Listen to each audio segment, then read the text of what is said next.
All right, Seth, I feel like John Gilson hanging out in my garage shooting tutorials, but just wanted to go over toes to bar for you, show you the progression that I want you to do each time, and show you kind of the difference between what you're doing and what we want to see you do.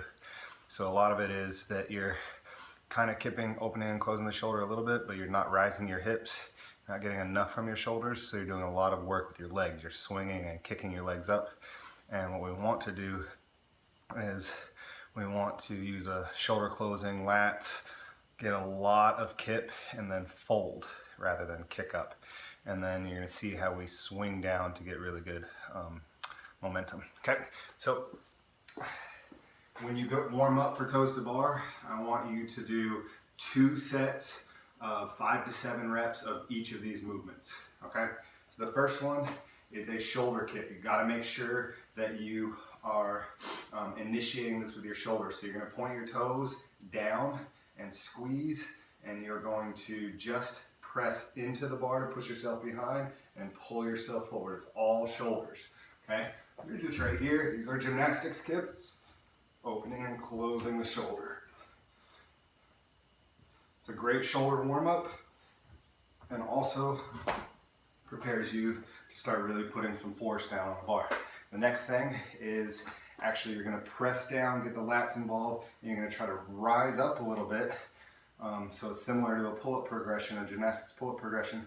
You're pressing down on the bar, and you're going to see hips rise just a little bit. So here, still pointing down, but you see how hips are starting to rise. So it's really important that I'm pressing my torso back behind the bar and my hips are starting to rise. That gives me that float feeling.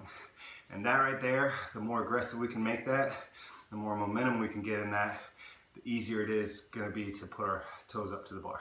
So the next thing is, and it's almost simultaneous, but as soon as you close your shoulders and rise your hips and get that float feeling, you're starting to close your hips and bring your knees up to your elbows. And then what I want you to notice is what I do with my feet as soon as I start to bring my knees up. I'm just going knees to chest or knees to elbows, practicing the sequence of close the shoulders, hips rise, close the hips. And then watch my feet again. They're gonna point straight out so I start to swing. I want this all to be really smooth.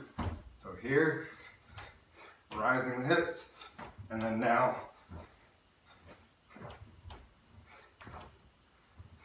notice the feet are going out to the wall in front of me. As soon as I bring them up to my knees up to my chest, I'm bringing my feet out in front of me.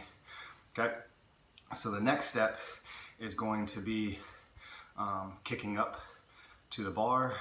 So once you press down, get your hips rising, get that floating feeling, and you close your hips, that shouldn't be about raising your hips like a leg raise. That should be about folding. So it should be just about hip flexor mobility rather than how much you have in your hip flexors. It should be zero resistance.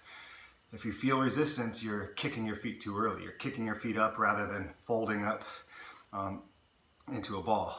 And then once your knees get there,